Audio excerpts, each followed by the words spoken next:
Hi, everyone, and welcome to today's webinar. My name is Hovan Omar, and I'm a Senior Policy Manager at the Center for Data Innovation. Today is a great day for our conversation because the Senate AI Working Group released their roadmap for AI policymaking this morning, and I'm hoping we can tackle just one chunk of AI policymaking today and discuss what policymakers should do to address AI voice cloning scams. Using AI to replicate human voices has gotten impressively good recently, but there has been a concerning rise in nefarious uses of this technology. There's been an uptick in stories about bad actors targeting families and small businesses with disturbing extortion scams, and also the tricking of voters. So today I hope to cover three main things. Firstly, how exactly does AI voice cloning work and why do we need it? Two, what mechanisms exist to identify and minimize the risks from this technology? And three, what concrete things can policymakers do to help develop and spur the responsible adoption of these tools? Thankfully, I'm joined by a very distinguished panel of experts that cover a range of perspectives. We have Andrea Hickerson, who is the Dean and Professor at the School of Journalism and New Media at the University of Mississippi. We have Olga Yakova, who is a co-founder at StopFake. And we have Zohaib Ahmed, who is a founder and CEO at Resemble AI.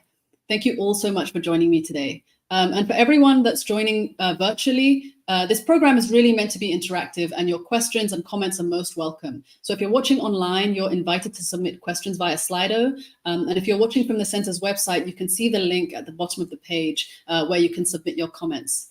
That's enough from me, so I'll help kind of set the stage and kick things off. Zohaib, maybe you can talk to us about, why do we even have voice cloning?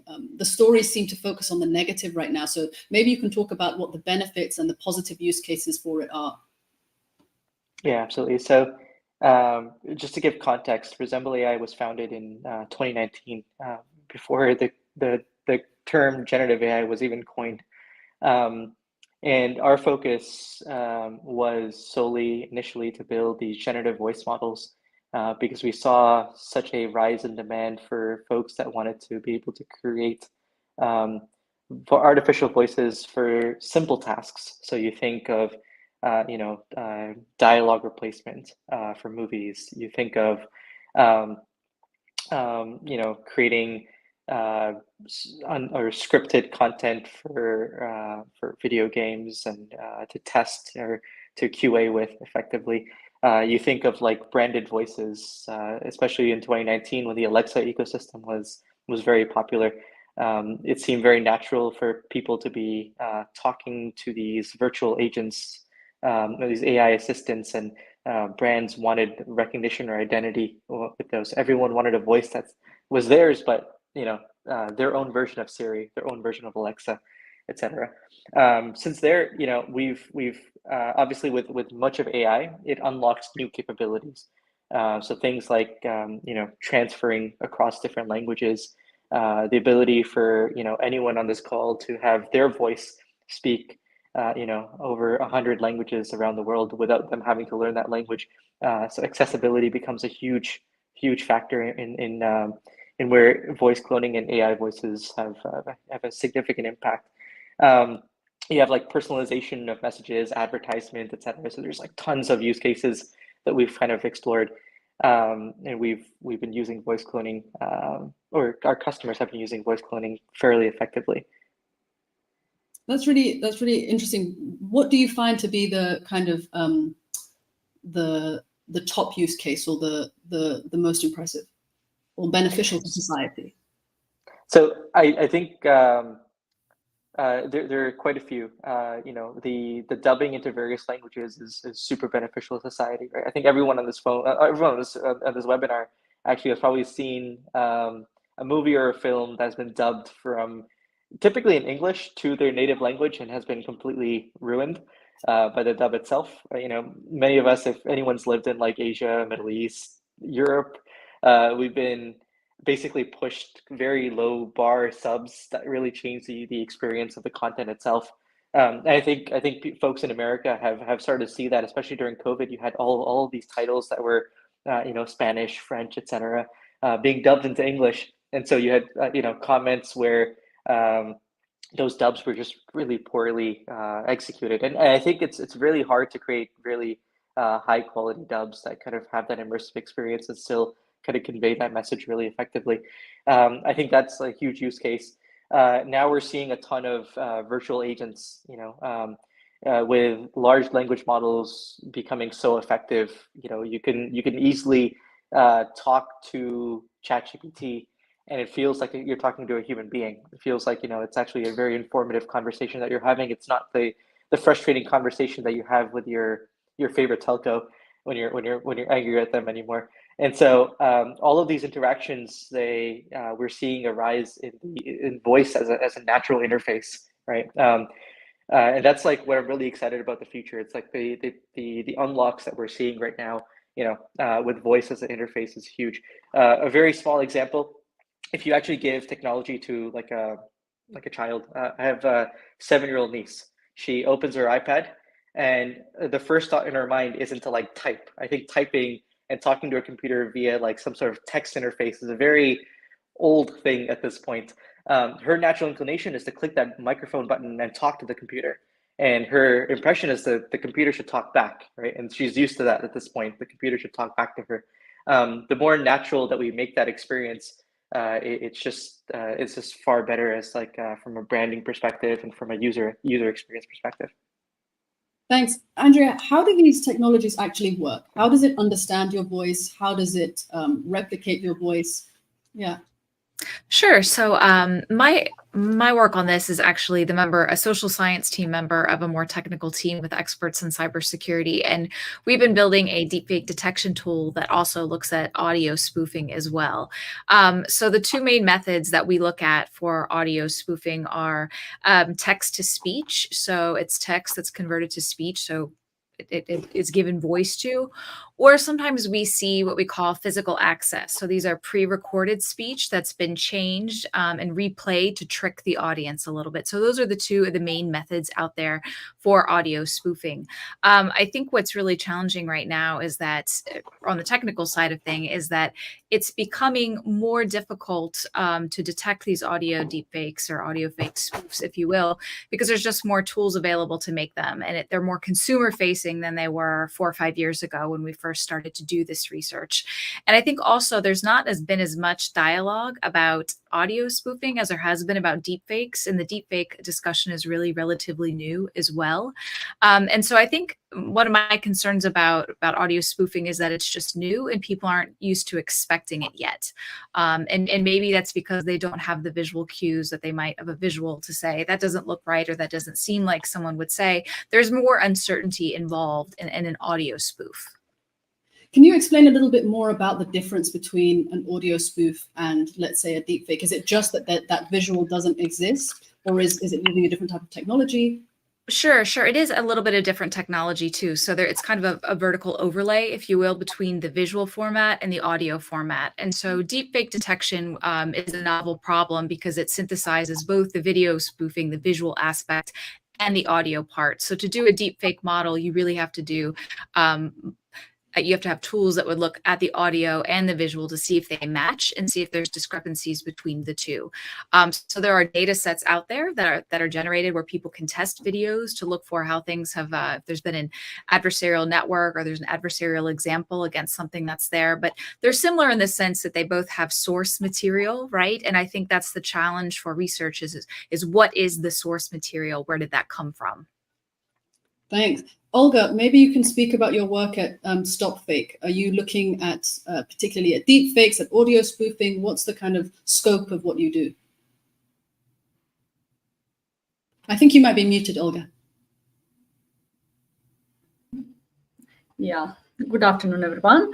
And about StopFake, our organization was created 10 years ago to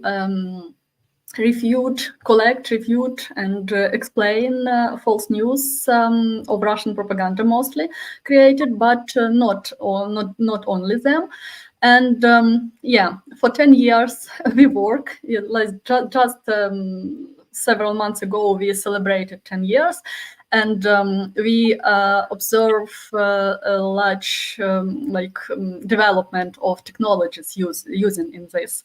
So now the deepfake technology is widely used, And also audio deepfakes are not so widely used right now, but potentially, unfortunately, they have like significant potential to impact of our societies and democracy itself, because they are like really easier to create and harder to recognize. Thank you. Zohaib, maybe you can speak more from your perspective on the differences between these different technologies and how they generate voices. Yeah, so there's basically two ways of creating artificial voices at this point. There's various model architectures, but I think for simplicity's sake, there's two ways that AI voices are created. The first academically is called zero shot, or rapid voice clone. The idea is that you have this fundamental foundational model that has seen hundreds or thousands of speakers across different languages. And then you give it just a few seconds of your voice, and it's able to imitate just based on a few seconds, able to imitate that voice. That works fairly well. A large amount of the data is as you can imagine on the internet, is English and American English. So you can imagine American voices work slightly better there. These models are under the hood, the way that they're created, and the reason for this like extreme breakthrough that we've had in the last like 5 years or so, is that historically text-to-speech has been like these blocks of concatenated pieces of speech that you string together. And what's changed quite significantly is these deep learning models are very, very effective in implicitly learning from data. Just so you give it minutes and hours of speech, and it kind of draws the correlation between like what does every phoneme sound like across different speakers. So the first is like this instant voice cloning, or rapid voice cloning, or zero shot, academically known. The second is effectively called fine tuning. So this requires a bit more data, but you get far better results in terms of accuracy. Like with most machine learning models, if you provided a bit more data, the model can do a significantly better job in implicitly learning how you say a particular phoneme. So how you roll the R's, what does your accent sound like effectively, and like be able to reproduce like every element of the speech. And these machine learning models, again, are significantly better than human beings at identifying speech patterns, right? Like if I were to ask everyone on this call, like, what do I sound like? Yeah, I would get fairly something generic answers, right? Like maybe I get some sort of age, I get some sort of like pitch, maybe it's like slightly on the higher end, etc. I would get some sort of like speaking pattern, but across the world, out of 10 people with that criteria, 5 people probably sound like that in at least the male category. So humans are pretty poor at like distinguishing these features, and these AI deep learning models are very, very effective in doing the same thing. And a follow-up question, how does this impact where the risk is? If you've got these kind of like foundation models, the first one that you said, and then fine-tuning, is it that malicious actors are taking what already exists and then fine-tuning it, or is it that they have more access to the first thing that you said? They have more access to the zero shot model, right? So they have, and it's really easy to use. You can grab like a few seconds of audio and effectively give it over this model and create voices from there, which makes the barrier of entry so low. Like you don't even need a ton of data, or in terms of fine tuning, you don't need a ton of compute to go from there, right? It's very similar to large language models and ChatGPT. Initially, it was like very difficult to create your own language model, and you needed to spend a ton of money on it. Now, I think more often than not, I would say 99% of use cases, you could just use ChatGPT out of the box, prompt it in a certain way, and it could act like it could act like a writer, it can act like a creative thinker, it can act like a poet effectively, but it's not like fine tuning. It's not using any compute to actually do any sort of training. It's such the barrier of entry is so low. And Andrea and Olga, are there specific industries or sectors that you're seeing that are kind of more conducive to the misuse of these technologies? Sure, I think so. I mean, I come from a journalism background, so I'm very concerned about journalists being aware of the different ways that the reporting process can be hacked, if you will. So if you're a bad actor and you're trying to change the way that a narrative is developing or spread misinformation, and when a journalist does that, I'm particularly worried about it because their job is credibility, right? So even if they inadvertently share something that's not true, that undermines the whole institution of journalism, and it calls into question the information quality that they have. Another group that I'm also very concerned about are senior citizens. And so I think they're often neglected in the context of mis and disinformation, but they are some of the demographic that's most likely to be susceptible to misinformation as is.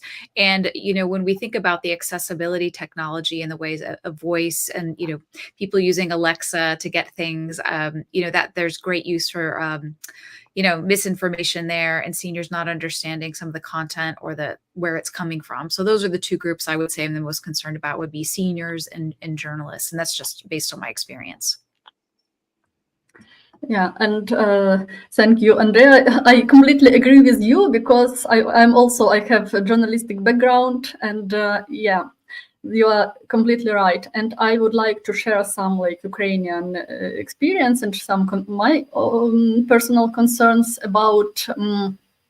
First of all, in the media industry where I work, deepfakes can be used as part of political technology during elections, and also as a wartime propaganda to demoralize society, which is actual for Ukraine now. And I will give a simple example. In Ukraine, there are many right now, there are many very strange accounts with strange name. Some of them are just a set of letters on Facebook. They are obviously created by AI. And they spread videos claiming to be news stories featuring popular hosts. Actually, senior people are really vulnerable for this. And actually, they are spreading fake news, such as intimidating audiences or inciting outrage over, for example, government corruptions or some like new laws or so on. And they divide the society. They like spread some misinformation about different groups of society. And also, of course, they undermine trust. And this affects the psychological state of people. During the war, it's the target of the aggressor. And every day, such videos provide new and new topics, new and new false news. And the main problem here is their scale, because no human will have time to track down all these fakes. So here we need the help of another AI. And another kind of fakes is very targeted. And in fact, they are a part of information operations by special services. For example, a few months ago, a deepfake, video deepfake, but I guess it could be our audio deepfake as well, spread in Ukraine, where then commander-in-chief of the army allegedly called for a coup d'etat. And this fake was made quite rudely and was quickly refuted by us, but we should not forget that technology is constantly evolving. Also, voice cloning can be used to target someone's reputation, of course. For example, fake audio can be passed off as a wiretapping or a regular audio recording from social media, for example. And it can end a person's political and commercial career because they allegedly said some unacceptable things. So, yeah, and another typical example is scam calls. In Ukraine is a very popular practice when scammers can call senior people on behalf of their child, for example, and who has allegedly been in an accident and needs money urgently. And then they can take their voices on TikTok or YouTube, for example. So voice clones also can be used in this way, and also during audio identification, because, for example, in the banking system. So it's like a wide range of misuse cases. Thank you so much.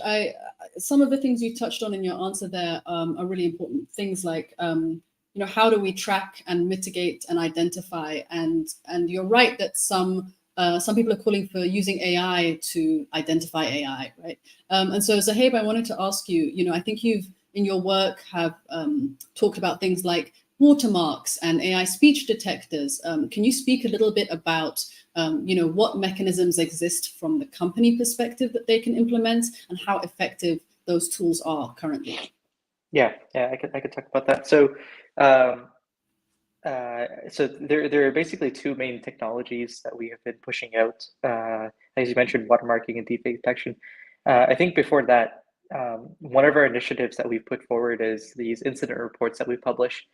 I think it's still very critical that we educate normal consumers of technology and how it works. I think this is no different than when you join a new organization or a new company, you go through this painful training exercises at the beginning where, they walk you through phishing attempts and spam and email filters and, what to do in social engineering attacks, etc. I think AI is another category that is quickly kind of falling into that piece as well, that needs education. So these incident reports are, I think, critical in teaching people that, just like they can watch a commercial from Burger King and they see a Whopper and it doesn't look like that in real life, they don't get shocked. I think it's very critical that they understand about voices as well. So from there, there are two main technologies that we're building out. One is watermarking. So effectively, watermarks are not new. Images have seen watermarks. Audio files have watermarks on Spotify and etc. But typically, the novel approach that we've taken is those watermarks are quite easy to remove because the objective of those watermarks wasn't necessarily to identify like authenticity of the source per se, or to kind of defeat against malicious actors. So the watermarking technology that we put out is an AI model that places watermarks into areas of audio that are close to speech, but they're imperceptible to humans. So you can't hear the watermark and you can't see the watermark if you were to inspect the file, but it exists. And this is very important for traceability. And then the second is this deepfake detector.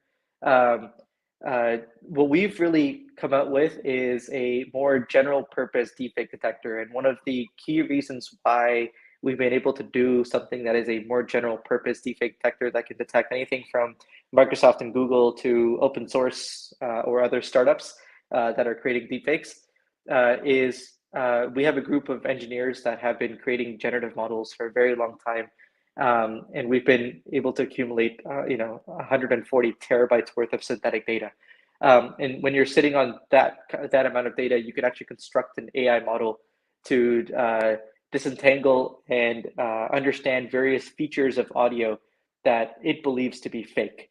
But showing a diversity of data is very critical to this detection model. So we get 99% accuracy against like most, if not all, of the common models that are out there. Our main area of research right now is how do we chain codecs together. So if someone downsamples audio, plays it over a telephone line, but in general across the board, we're getting about 94% accuracy just out of the box without having to train this model any further. Anyone can go use it and get that sort of accuracy. We've actually created a free portal called detect.resemble.ai, which allows people to go in and upload audio files and detect deepfakes that way. But like you mentioned, we do work a lot with enterprises and creating integrations into the most vulnerable places for them. So this is like their voice over IP stack. So when you call a contact center and you're calling your healthcare provider, you don't want anyone to imitate you when they're talking to your PCP. That's not cool. When we work with that, even internal communication. So there have been reports where someone's mocked the CFO's voice and been able to steal millions of dollars on a Microsoft Teams call. So we have something that works in real time that could sit into team calls or Zoom calls, WebEx, etc., and effectively listen into the calls and flag malicious actors in real time. So there's these tools and these models are fairly effective in detecting deepfakes out of the box. And our goal now is squarely in distribution, because as you previously mentioned, all of these tools are great. The focus is, how does that, 70-year-old man in Missouri get access to these tools, right? And our objective is, the closer we can get these tools to the user, the better it is for them. It's like antivirus software. The typical computer buyer today doesn't think like the computer buyer in 1999 or 2003. When you bought a laptop or a computer in 2003, the first thing you did was install antivirus software because the internet was scary. When you buy a laptop or a computer today, you don't install antivirus software. It's just baked into whatever you're purchasing, right? Just like, when you buy a phone, it tells you spam callers, etc. So our goal now is like really focusing on this distribution and getting these tools as close as possible to the user as we can. Thanks. And Andrea, can you maybe speak to the kind of what the research space looks like? You wrote a paper talking about the ways to detect fake audio and video recordings. Where does that research stand now? How is research looking forward? And how do we continue to stay at the kind of forefront of research that can inform the development of kind of cutting edge tools? Sure. So the research team that I've been working with is interdisciplinary. It's with colleagues from computer science, computer security, and then I'm in journalism. And so we have a tool called Deepfake that was originally funded from the Knight Foundation and now has a round of funding from the National Science Foundation. And so we also have a working tool that works well in our models, but still catching things in the wild, like on Twitter. Something's a bit more difficult because methods are always changing. So this is a problem that is going to require constant attention, which I think is one of the challenges to detection models in general, is that once we figure it out, then the hackers are going to come up with a different model to outsmart the model. So it's going to require a lot of effort, and it's going to require as many tools as possible and as many people in this space as possible. So I think that looking at the research part is that there's the technical tool part, and then there's research on how are these tools and the results interpreted and explained. So I think explainable AI is really where a lot of the attention is now too. And so how do you convince a consumer that, this is 80% correct? How do people feel with levels of uncertainty based on technical tools, and how much of that information do they want to share? And I can say with our journalists, some of them didn't want to share the raw data necessarily. They just wanted to use it in the reporting process. Another thing that research is looking at is if verification changes differently based on professions, right? So there's a lot of great tools out there in general that can help us do millions of things, but are they being integrated into workflows such that they're easy for users to use, and it's not just seem like another thing on their phone, for example, or another app that they may or may not use? So I think those are some of the interesting areas there. I'd say explainability is certainly the big thing. And the other thing I just want to mention now too is that we're talking about really high-end fakes now, but there's still a lot of danger from cheap fakes. So things that are just distorted very easily or taken out of context. And I think that, when we focus too much on the technology and the way that things are made, we forget kind of the larger scale of how, there was that Nancy Pelosi audio from a few years ago where they just slowed it down. And some people interpreted that, she didn't have her faculties about her. And I met a journalist who was in the room at the time and heard it in real time and didn't think anything of it. But again, that was actually a real video, authentic. It was just changed in a certain way. So I think those are some of the things that are of interest in research right now. And I think, and I'm sure we'll get there in this conversation, is what role do the big tech companies that have a lot of money and a lot more power than, academics that are trying to do different things, or small startups, like where are they in this space and where should they be in this space? Thank you. And Olga, maybe you can speak to the importance of kind of media and AI literacy. How impactful do you think those mechanisms are, as it relates to this? Yeah, I think that it's really necessary to start giving an understanding of these things from school, or maybe even from kindergarten, and to constantly update the program, because that is it could be an online teacher's guide, for example, that would be constantly updated according to new technologies, and that would be used in formal school education. The easiest way to do this is a general education system, I think. And the idea is to form a certain base and also to form the need to constantly update your knowledge in this area, because it's critically important. And from a long term, it's like important from a long term perspective, of course. So I think that we will grow up new generation of media literate and AI literate people. But of course, this is not enough, because the threats are here and now, and we have a huge number of senior people, middle-aged people who do not understand all the threats. And they should be also taught through, I think, non-formal education throughout life. And in Ukraine, I am literally now participating in the development of methodical guide for teaching senior people. It's like very challenging task, but so because these people have not yet realized their need for this knowledge and skills. And these people are voters, parents, manage money, etc. So perhaps it was creating special content for them, I think, maybe in the social networks where they are. And it should be attractive even to people who don't want to learn. Because it's the main challenge to learn people who don't want to be taught. And here, in my opinion, important the not so theoretical knowledge, but some practical skills to distinguish this content. I think it's worth thinking about. And also, I would like also add that general education is very important. So people should have a clear understanding of how politics, economics, like medicine, etc., how they work. Then they will not believe in some outright delusion or conspiracy. And all these directions, education, media literacy, AI literacy, must be integrated into a single system and embedded in educational institutions, so that each new generation receives this knowledge and skills by analogy with how everyone was taught to read in Masse before. So otherwise, it won't, I think it won't work. That's really useful, and I think it helps answer one of the questions that we had from the audience, which was, what are the strategies for individuals to recognize audio spoofing voices? If anybody else wants to chime in on that. Strategies.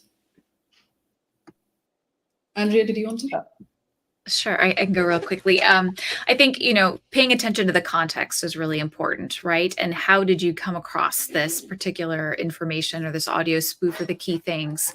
In working on detection, people are interested in the artifact itself, but they want to know who shared it, what's the motive for them, and other ways that, people might be trying to attack them. And then, and this point has been made already by both our other presenters, is that there's so much expertise that's needed in this field that if you doubt something, go to somebody who would know that content area better than you might, right? Like if it's your company and it's your CEO, we need to encourage people, if in doubt, call the company, figure out what's actually going on. And in the healthcare case, I think is really an important case. I'm glad was brought up too, is asking people what the expectations are for getting communication about that. So those are some, I think, just think about the context and the way that you're contacted and the method, and just using due diligence in certain cases. Thanks. And maybe we can talk a little bit about specifically what policy should be doing and what policymakers might do to spur the responsible adoption of these tools. Zohaib, what are some of the kind of high priority initiatives or policies you think policymakers should implement to incentivize the development of both detection tools and also kind of responsible adoption? Yeah, I think this could be approached in a few different directions, and I think a lot of the policymakers are already thinking about a lot of these directions, which is kudos to them. From my perspective, understanding the authenticity of watermarks is critical. And this is not new. I think the distribution channels that are out there, know how to detect unauthentic sources of media, right? Think about if you're on YouTube, for example. YouTube for decades at this point has figured out how to prevent people from uploading NFL videos to YouTube, right? So they have a ton of they've poured in a ton of resources and you know technical ability and algorithms to detect like inauthentic sources. I think pushing standards like watermarks is very easy for people to do.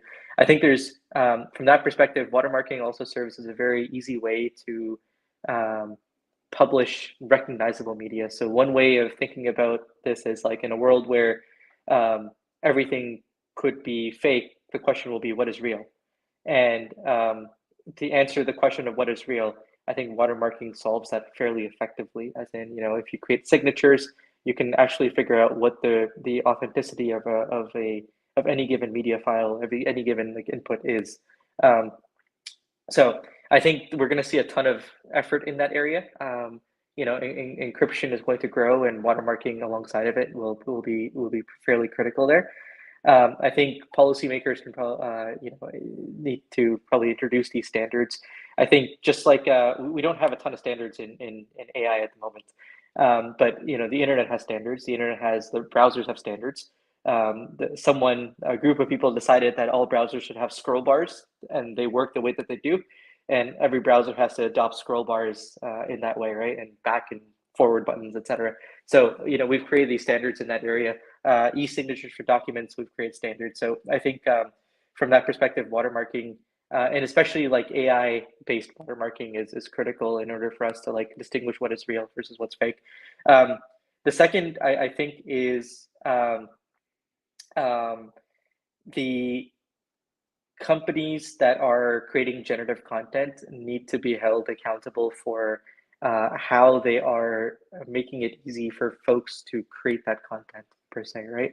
Again, this is something that's already relevant within the Facebooks and Twitters, and we've kind of, I would argue that we've kind of failed with the Twitters and the Facebooks and the Googles of the world to actually moderate them and make sure that they have policies that are fair across the board. I think with the companies that are building these generative models, it's imperative that they follow a set of guidelines and standards as they're publishing these models. Various levels of transparency in terms of like, how these audio files are created. They themselves should be encouraging and implementing watermarking, thinking about like how deepfakes are detected, etc. And we've seen some effort from Google in this area just as of yesterday in their conference. They talked a lot about watermarking from their perspective for image and text. But I think going and enforcing that these generative tools and technologies have consent-driven methods to creating these AI-generated media files I think is very critical, and we kind of moderate them effectively should be top of mind.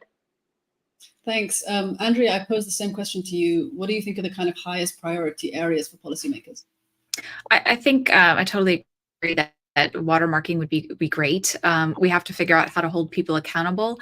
But I think also the challenge with that is we can't wait for the criminal side to do it because it's too long. And by then a lot of the issues that have happened are moot. So that is not an effective way to regulate it. There is some discussion about that. So it really has to happen earlier. I think standards are a key part of that. The other, I think, challenge for policy is that these are international problems. So having an American policy about something is only so helpful if misinformation is spread beyond borders. So it's going to, I think the key thing is, of course, the distributors of this content, the platforms, and making sure that they're held accountable for labeling or being responsible for what people use their platforms for. The other thing that I've thought about, because I feel like the policy thing is so nebulous and it's so hard to get people to agree on it, but there are good tools out there, right? Like we've got some represented here that maybe another way to approach it would be for the government to suggest, like, here are some trustworthy tools, and really endorse other tools that work. If they're not able to hold the big people accountable, that might be a nice consumer, easy facing thing that they could do. Thank you. And Olga, the same question for you. What do you think is the kind of highest priority area for policymakers in this space? I agree with my colleagues, and I also would like to add the importance of collaboration between different countries in this sphere, because today's world is global, and we can see this even in the example when our joint resistance against Russian aggression in Ukraine. It's obviously not a purely internal issue, but a global confrontation between democracies and dictatorships, and the same thing happens in the information sphere. But it's much more obvious because information spreads around the world in real time. And unfortunately, dictatorships are surprisingly effective in sharing expertise, including the latest in disinformation and cyber terrorism and so on. So it's also important for democracies to cooperate in the field of regulation, sharing the latest experience in responding to certain cases, improving people's media literacy, relevant research, etc. Today, it's not just a question of progress, it's a question of the survival and development of democracy. Maybe in Ukraine it looks like this. And also, as we have no other way, I think, as autocracies consolidate, democracies have no choice either. So this cooperation also should include technological giants such as AI development companies, Meta, Google, etc., because they are main gatekeepers in this field, keepers of spread information and disinformation. So I think that the basis should be constant interaction at the government level, high level. On this basis, we need firstly cooperation in the development of legislation and regulations. Secondly, it is a joint work with platforms. And thirdly, it is the involvement of independent fact checkers and NGOs to share best practices. A good example is the cooperation of Meta with independent fact checkers that mark false or manipulative content. So also we need share information about big disinformation networks from Russia or China, for example, to block them quickly. So it's really important, and I think that experience of any country is important in this terms, because for Ukraine is unfortunately a testing lab for all these propaganda technologies. US is very well developed in the sphere of AI, and EU has some useful experience in development laws and regulations. So it's really, I think, it's a very potential perspective direction. I have one final question before I kind of turn it over to audience questions. But it's really to dig in a little bit about how international cooperation and collaboration might work. I've heard from this conversation that cooperation around legislation in terms of regulation might be one thing, but I also wonder if kind of innovative policies might work. So I understand that in Edinburgh, Scotland, they have a really big data set of voices or something like that to train some of these tools, and that it's kind of large in this space because such comprehensive data sets don't exist. Would kind of collaborating across borders on data sets for training, or whether it be endorsing particular tools, like what are the areas where countries should be kind of working together? Because it seems like that area is probably more likely than aligning on AI regulations around these things, if that makes sense. If anyone has thoughts on that. Yeah, I can give a quick example of something that I'm interested in that's going on right now. So elections are all over the world right now. And in India, WhatsApp is very powerful, and that's where a lot of misinformation is going. So there's a huge collaborative effort out of India to gather information. It's basically a tip line where people can report things that they're not sure about. And then what they're doing is they are outsourcing some of the fact checking to different groups there. So I think the main collaborator on that is a group called Tattle, which is the civic tech group. But it's a really cool collaboration of where they're finding the people with the expertise to check certain things through a single pipeline of a tip a tip line for misinformation. And so I'm very curious to see how that can work, because I think that will create opportunities for different organizations to fact check together, and just a new way of collaboration that I haven't seen. Thanks. And I actually wonder if maybe, Zohaib, you could speak a little bit more about your incident database. Do you think that kind of internationalizing that might be useful? Yeah, I believe so. It's what we've noticed with the incident database is that it's very important to kind of build these case studies of how malicious users around the world are kind of using deepfake technology to create these attacks and kind of maneuver these attacks. And I think, the complexities could sometimes be very regional, right? So sometimes there's more motivation for political slander in some places versus others, and even the techniques around like using WhatsApp, like Andrea mentioned, in some areas versus using like telephone lines. We saw with the Joe Biden example that happened in the U.S. The types of attacks around the world, I think if we had like a database of all of these different attack vectors, and vulnerabilities per se, we'd be far better aligned to keep them all in check.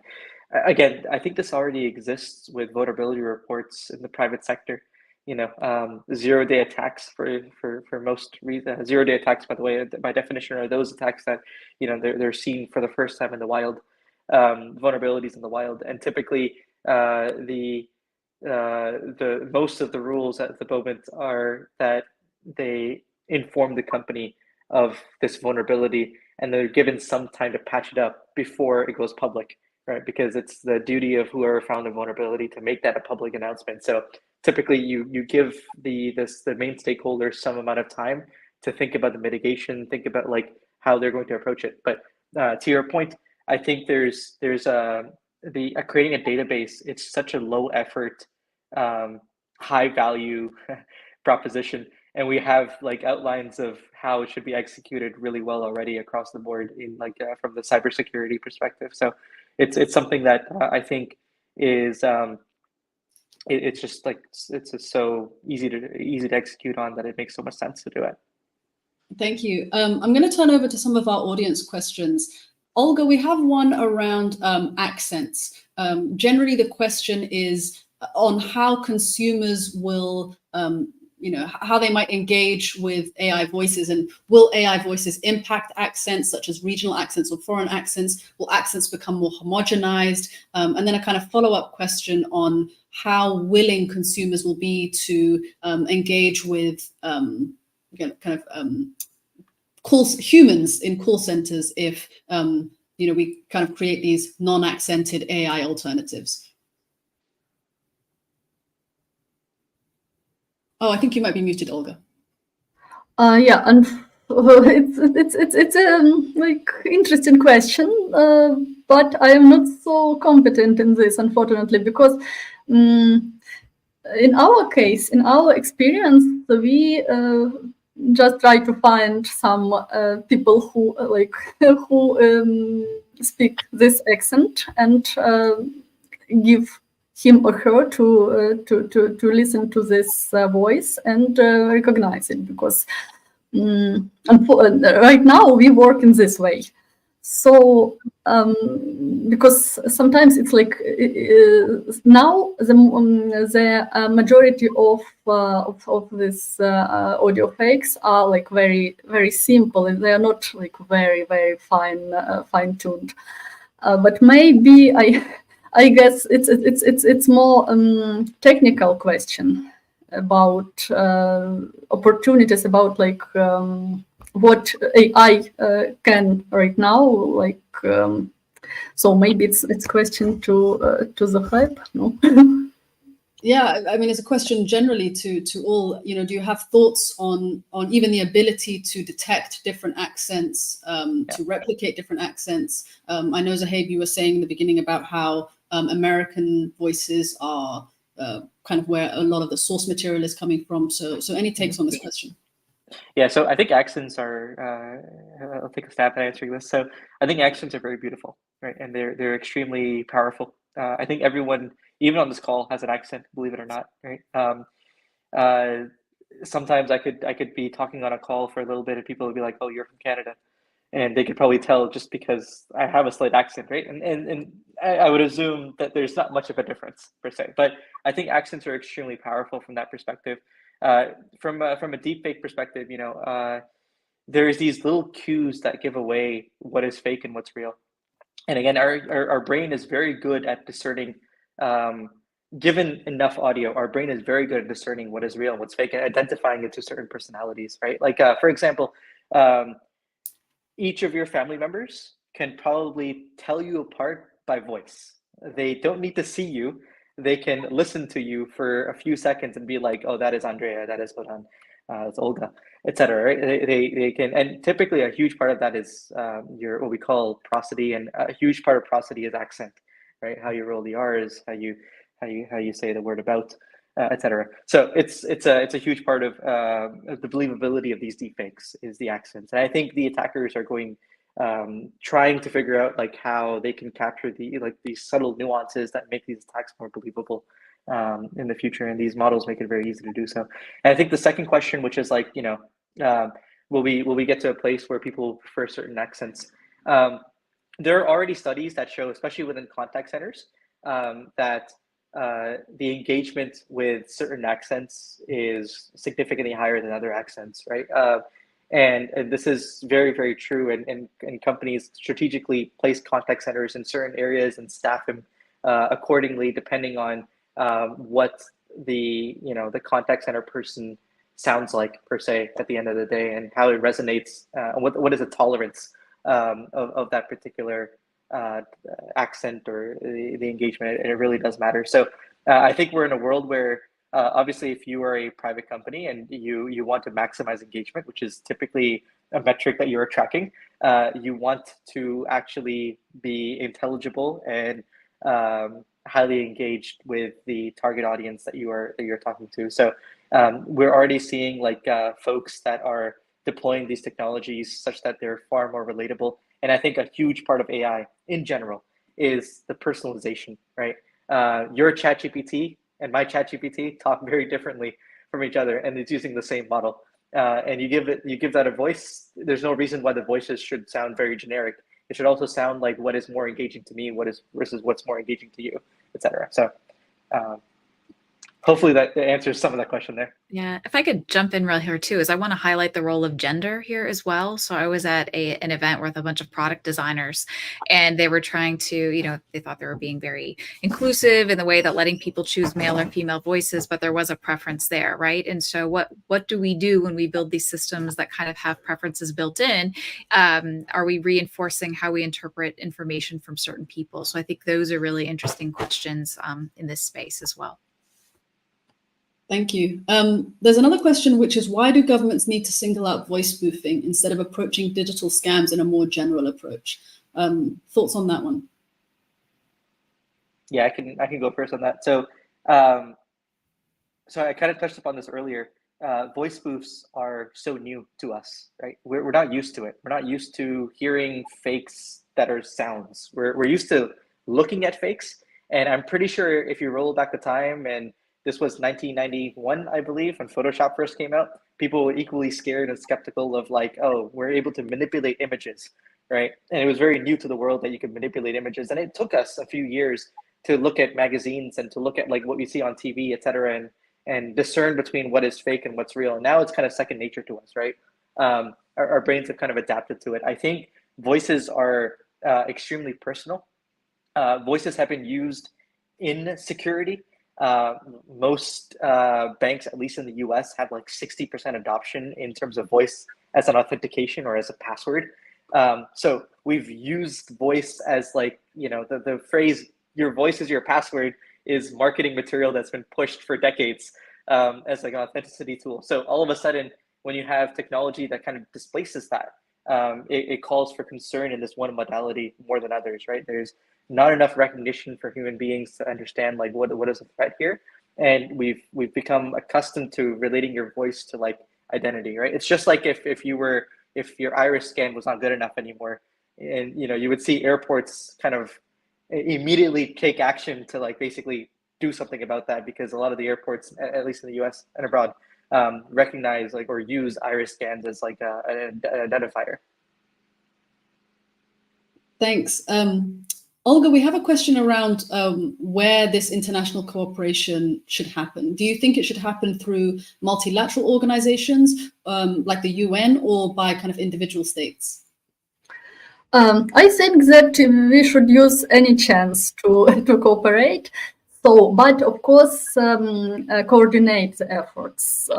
For me, it's like the UN and other multilateral organizations have like more power to implement some changes and have to like big network.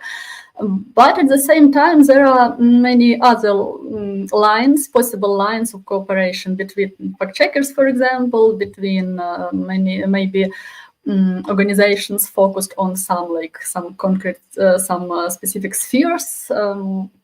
So I just think that the coordination, coordinating, self-coordinating body would be a good idea to not double efforts. Thanks. We also had a question about how easy it is to copy or fake watermarking. Neural watermarking, very difficult to do. It's very difficult to impersonate a watermark that is placed by an AI, especially with these like novel methods that are more modern.